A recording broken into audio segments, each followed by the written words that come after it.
Sebelum melanjutkan, jangan lupa subscribe dulu. Terima kasih. Bab 235 Rumah 100 Harta Karun. Dia menundukkan matanya dan meneguk anggurnya sebelum suaranya yang dalam terdengar tanpa tergesa-gesa. Melihat kamu berhasil keluar hidup-hidup dari istana neraka, aku pikir penguasa neraka tidak memperlakukanmu terlalu buruk. Mendengar itu, Feng Jiu meliriknya. Melihat janggutnya yang lebat menutupi separuh wajahnya dan tidak dapat melihat wajahnya dengan jelas, tatapannya tanpa sadar menjelajahi wajah itu dengan saksama. Melihat alis dan mata yang tampak sedikit familiar itu, jantungnya tiba-tiba berdebar kencang dan senyum di sudut mulutnya membeku.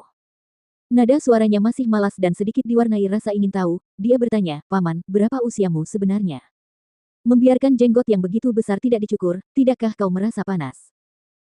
Ling Mo Han mengangkat matanya dan meliriknya lalu menjawab, "Aku sudah terbiasa." "Oh, kamu sudah terbiasa dengan hal itu." Dia tertawa lalu mengisi cangkirnya sambil berkata, "Ayo, ayo, minumlah. Aku tidak menyangka akan bertemu denganmu di sini." "Benar, Paman. Apa yang kau lakukan di kota 6 jalan ini?"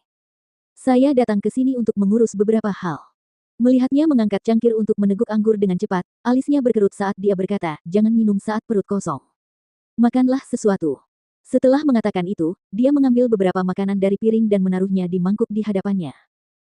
Melihatnya begitu khawatir, Feng Jiu menganggukkan kepalanya dengan sedikit malu. "Baiklah."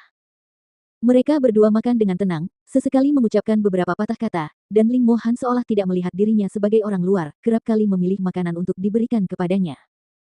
Makan lebih banyak.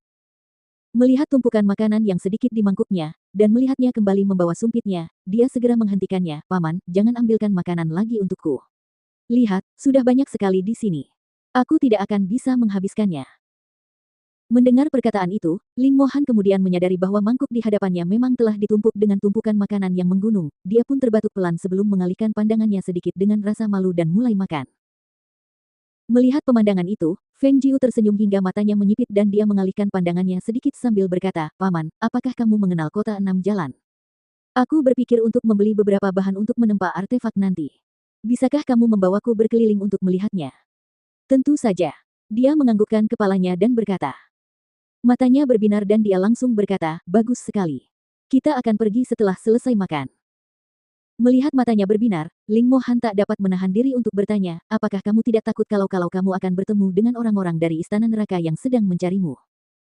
Bukankah ada paman di sampingku?"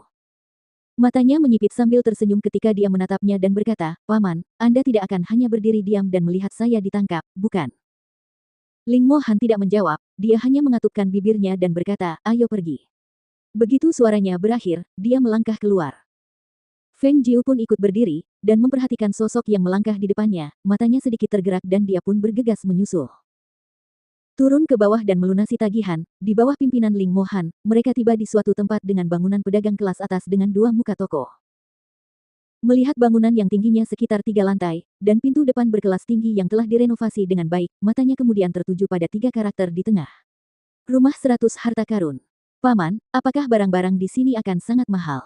Aku tidak akan mampu membelinya jika terlalu mahal." Mendengar perkataan itu, Ling Mo Han meliriknya lalu melangkah masuk sambil berkata, "Masuk saja dan lihat-lihat." Begitu masuk, Feng Jiu kemudian menemukan bahwa benda-benda di paviliun harta karun itu jika dibandingkan dengan benda-benda di rumah 100 harta karun, bagaikan seekor semut melawan seekor gajah. Perbedaannya terlalu besar. "Penjaga toko, berapa harga kompor yang Anda punya ini?" Dia menunjuk ke sebuah tungku kecil di meja dapur dan bertanya. Karena dia melihat label di bawahnya yang menyatakan bahwa itu adalah artefak roh kelas 4, dia menjadi penasaran berapa harga tungku kecil yang merupakan artefak roh kelas 4 itu.